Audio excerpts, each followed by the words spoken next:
You're listening to The Tom Daniels Show, and I'm your host, Tom Daniel. Hey, why did Yoko bring a jackhammer to Apple Studios? Well, because she heard the Beatles were breaking up, and she wanted to speed things along. Okay, I wrote that joke, so chill, I'm trying. Don't come for me. Here's a better question for you. Did the Beatles ever actually play a show in Alabama? Now, the Beatles were such an iconic band, and Alabama has such a rich musical history. Well, you'd think so, wouldn't you? I mean, a huge global band in a region just steeped in music. Seems like it must have happened. The Beatles were only together as a band called the Beatles for 10 short years, 1960 to 1970. Even though they originally formed under a different name beginning in 1956, and they weren't legally dissolved by the courts until 1974, they were only a functional recording band for 8 of those years, releasing 13 studio albums between 1963 and 1970. However, within those years, the Beatles only played concert tours between 1963 and 1966, an intensely short period of time.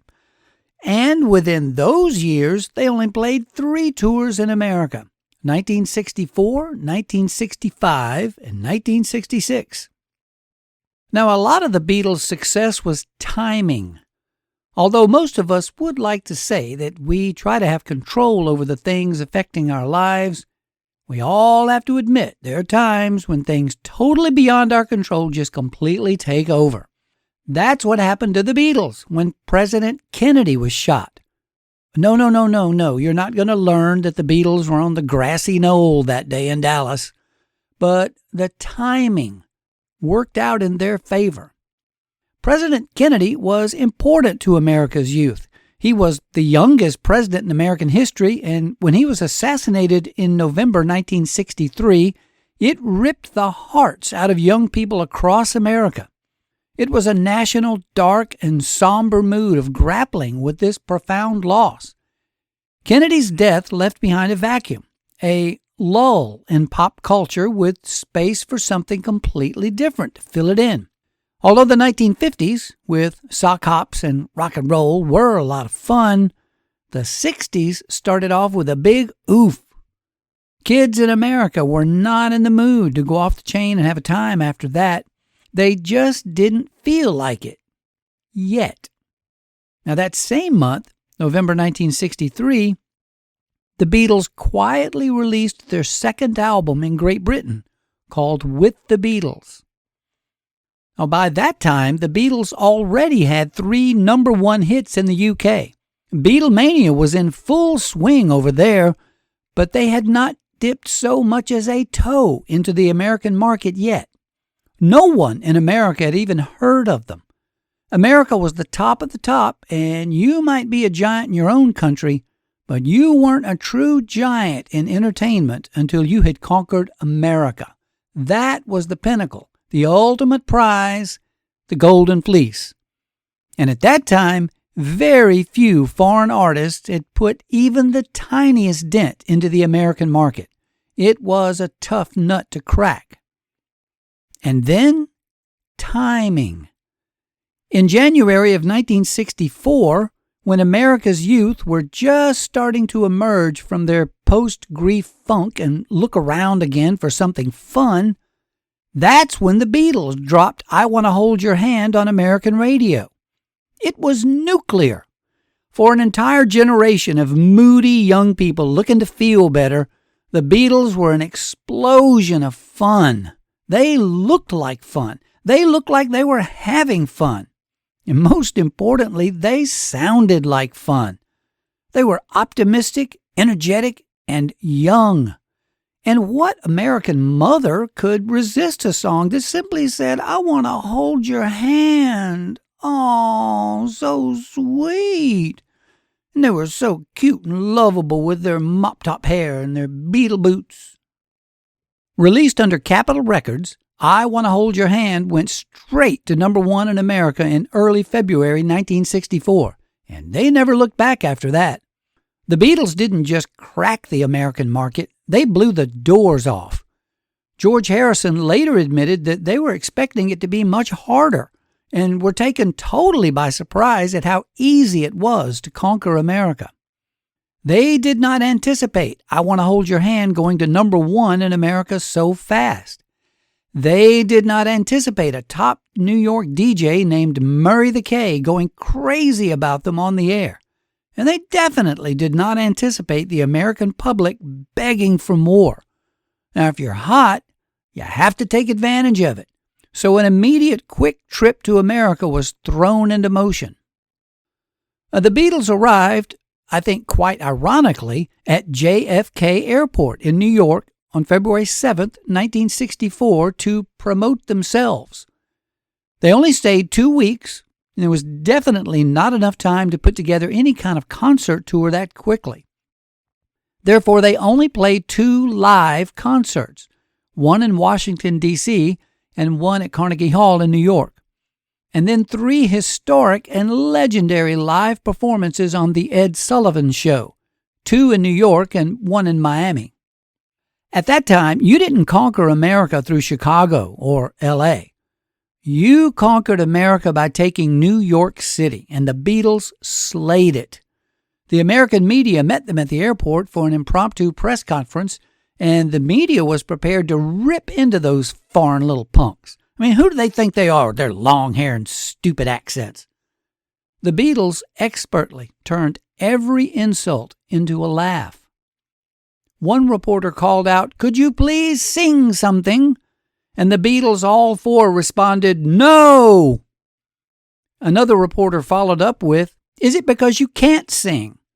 And John very quickly said, "No, we need money first." Wow. Stand-up comedians would kill for the ability to handle hecklers as well as the Beatles. I've always assumed that many of their quick, witty responses at press conferences were due to them simply being asked the same questions over and over, and they were kind of prepared for them. However, I would almost guarantee that was the first time anyone had accused them of not being able to sing, and yet Lennon was right on the spot with the perfect reply. Genius. And for American kids, it showed them that the Beatles were cheeky, irreverent, and quite a departure from the older generation of entertainers they were used to. American kids were starving for the Beatles. Okay, so let's talk money. And you might not know this, but in the early 60s, you didn't get rich by selling records. Nobody did. You got rich by selling tickets. Records were really just promotional tools and not a sustainable source of income. The only purpose for releasing singles was to get the songs played on the radio, which would entice fans to buy tickets to the concerts. That's how you made money in 1964. Public performance was still the most lucrative activity for any musician, and the Beatles totally dominated. Now let's talk about this thing called the single. Now, they're also called 45s, and they had one single song on one side and another song on the other side. One side was known as the A side and the other side was the B side, and radio disc jockeys knew to always play the A side because that was the better song. And kids would browse through the record bins at the stores to buy singles, as each one had its own little cover sleeve just like the full album. And the very first single I ever bought with my own money was Hey Jude by the Beatles, with Revolution on the B-side. Of course, the Beatles ultimately engineered major changes in the creation and sales of singles, but that would come later. Nobody sold more singles than the Beatles, period. Up until 1964, Elvis was the only artist to have number 1 and number 2 on the same Hot 100 chart in Billboard magazine. However, on April 4th, 1964, the Beatles grabbed number 1, number 2, number 3, number 4, and number 5 all on the same chart.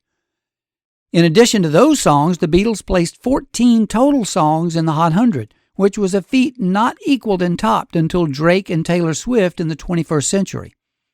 all that radio exposure meant that it was a bad week for anyone who hated the Beatles. There was nowhere you could go to get away from them. They were on pop radio stations, soul radio stations, and even country radio stations. Total market saturation. The Beatles are the only artists to have 3 consecutive number 1 hits in a row. Now, that means a number 1 song of theirs was replaced at number 1 by another song of theirs, which was then replaced at number 1 by yet another song of theirs. No one's ever done that. And they have the most number 1 hits of any artist with 20. They have the most number 1 hits for one calendar year. They had 6 number 1 hits in 1964. And they also came in second place on that list with 5 number 1 hits in 1965. The most anyone else has is 4. Their producer, George Martin, had the most number 1 hits by a producer up until 2024, and collectively they have more number 1 hits than any other composers since they wrote their own songs. The single most covered song in the world is Yesterday. And again, at that time, the only reason to release singles was to sell tickets. And the massive radio airplay for the Beatles guaranteed them lucrative, unparalleled concert tour opportunities. Now, the standard performance contract of the time required a band to choose between either a flat fee for their appearance or a percentage of the ticket sales. Now, the highest paid entertainer in America in 1964 was Frank Sinatra, who commanded a $40,000 flat fee per show. And by the end of the 1964, the Beatles were also guaranteed $40,000 per show, plus a percentage of the ticket sales. They were the first significant act to get both. Their tours were extensive and their concerts were massive. In fact, they were so big that their manager, Brian Epstein, got the idea to try and sell out an entire stadium in America. And after the huge success at New York's Shea Stadium in August 1965, they only played stadiums after that. And if you've ever been to a concert at a stadium, you can thank the Beatles for that. And by the way, the Beatles were paid a $160,000 fee for that Shea Stadium concert, and they nabbed $144,000 in ticket percentage for a total payday of $304,000 for a 30-minute show. In 2024 inflation-adjusted numbers, that's about $1.6 million. Now, by comparison, Taylor Swift earned about $13 million per show in her Eras tour. But as the title of the episode asks, did the Beatles ever play a show in Alabama? When we come back, we'll find out. You're listening to The Tom Daniels Show. We'll be right back. What are you waiting for?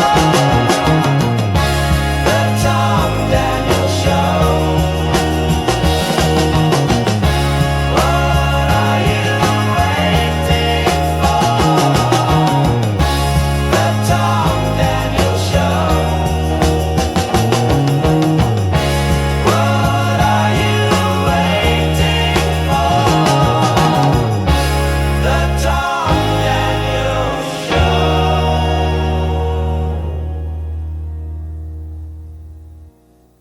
Welcome back to the Tom Daniels Show. Mary Mac, seriously?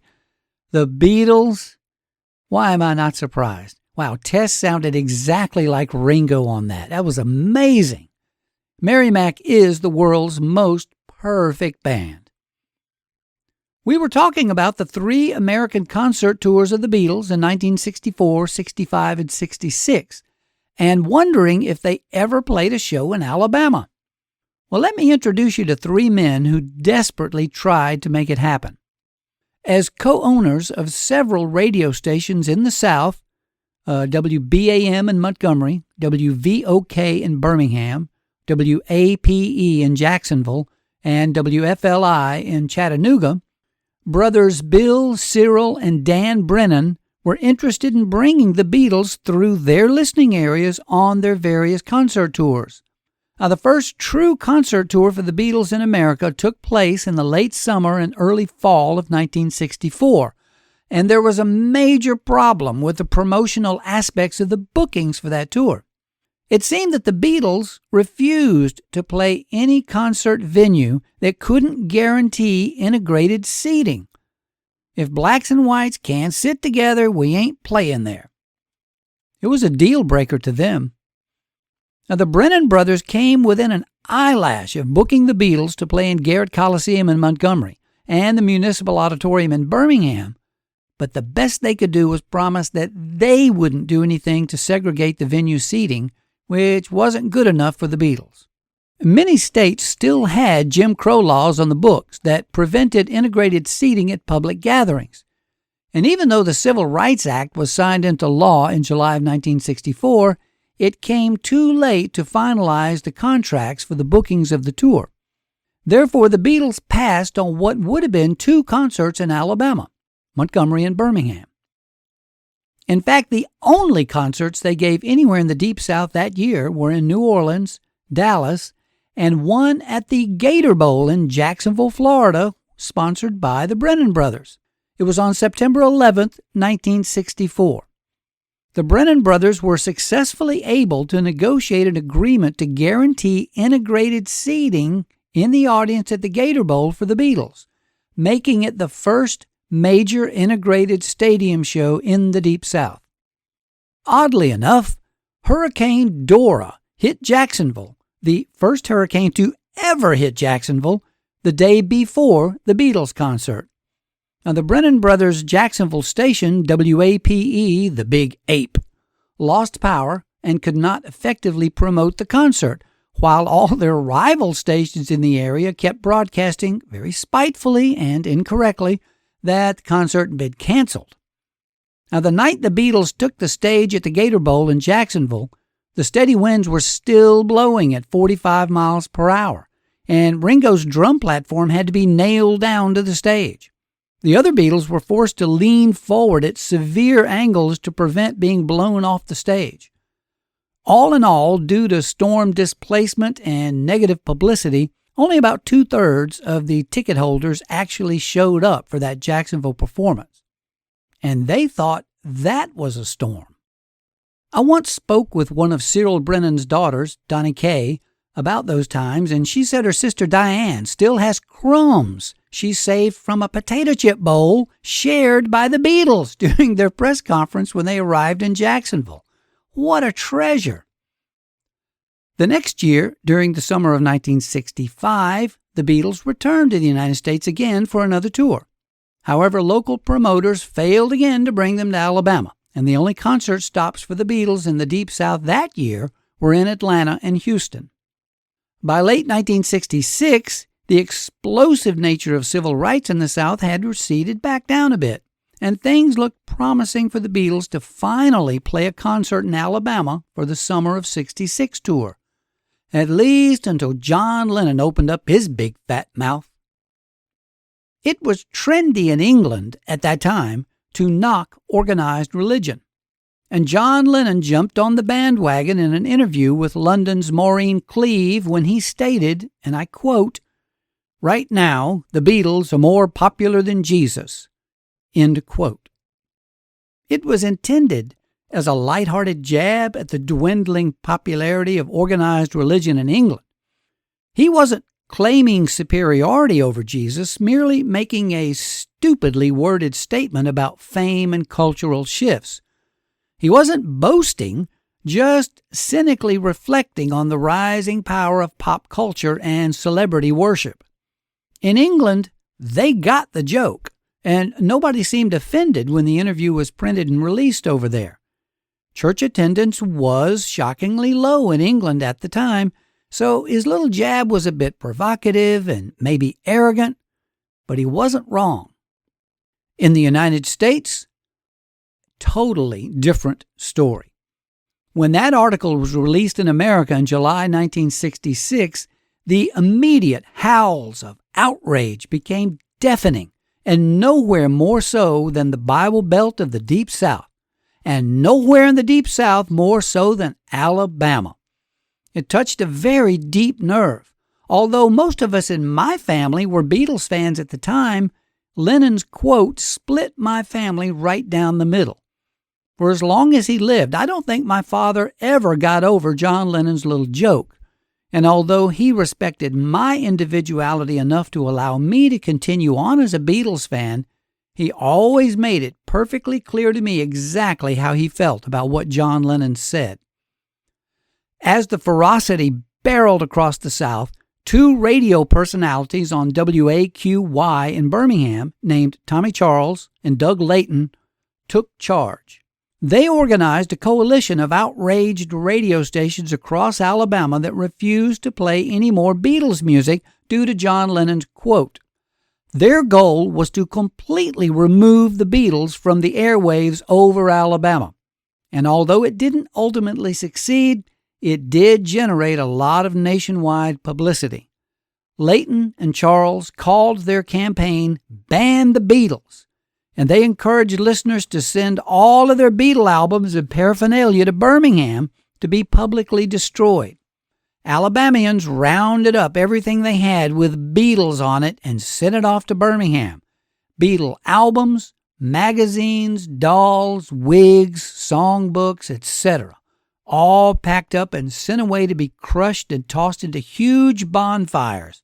Ban the Beatles turned into Burn the Beatles.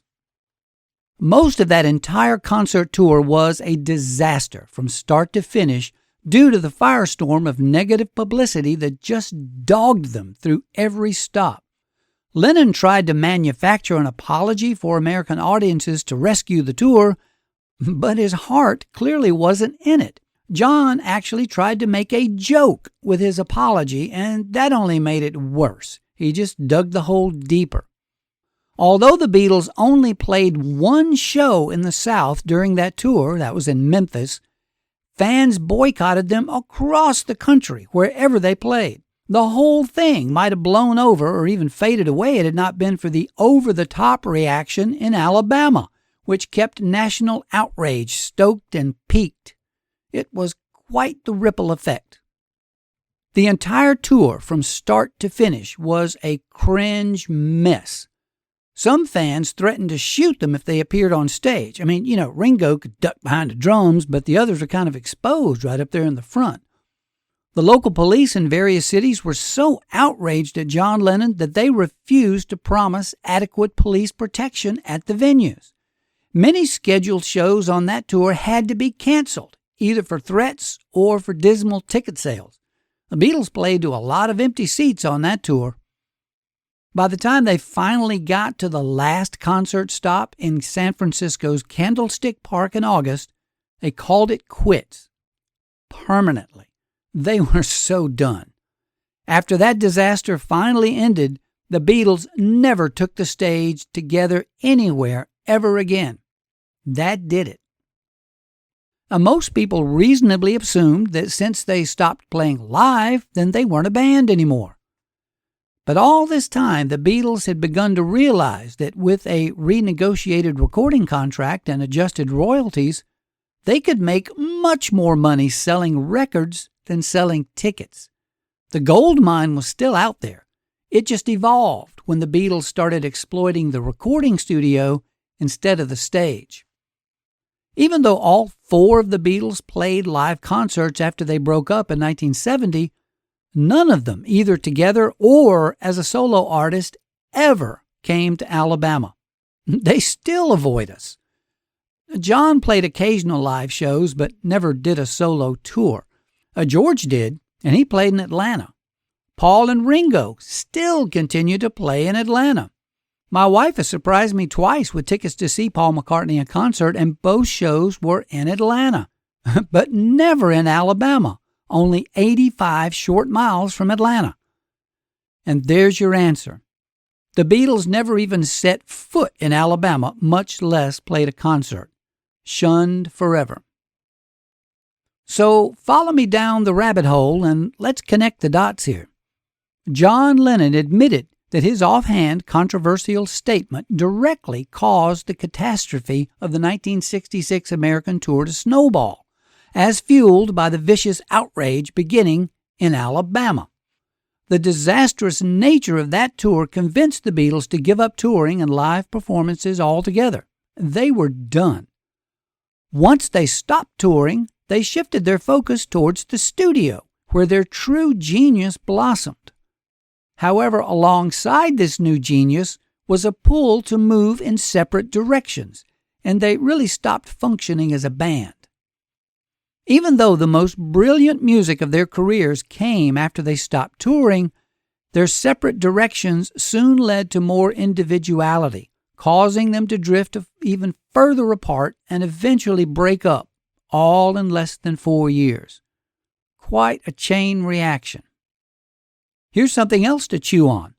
What if the details had been worked out between the Brennan brothers and the Beatles way back in 1964, and the Beatles had managed to play those 2 concerts in Montgomery and Birmingham as originally promoted? What if? How might the story have changed for them? Could they have charmed the people of Alabama enough so that the reaction to the controversial statement made by Lennon in '66 would have been less volatile? This whole story highlights how seemingly small things, magnified by culture and the media, can have these huge, unforeseen consequences. It really makes you think about the power dynamics always at play underneath the surface. This is just a master class in the power of context, social, political, and cultural, and how artistic expression and public reaction constantly interact, sometimes explosively. It's a thought-provoking life lesson to understand the impact your words can have, how different people might react differently, and the need to be ready for the unexpected. The landscape is always shifting. And as the U.S. Marines say, improvise, adapt, and overcome. I think the big takeaway here is this. This example can tell you so much about fame and fate, about cultural sensitivity and how crucial that is, about how the music business can change on a dime, and how random events can totally change a band's path. I mean, their initial path to America was sparked by the ripple effects from the assassination of a U.S. president. And the end of the band, well, there you go. Well, maybe it really wasn't Yoko that broke up the Beatles. Maybe it was Alabama. This has been the Tom Daniel Show. Keep listening. Keep learning.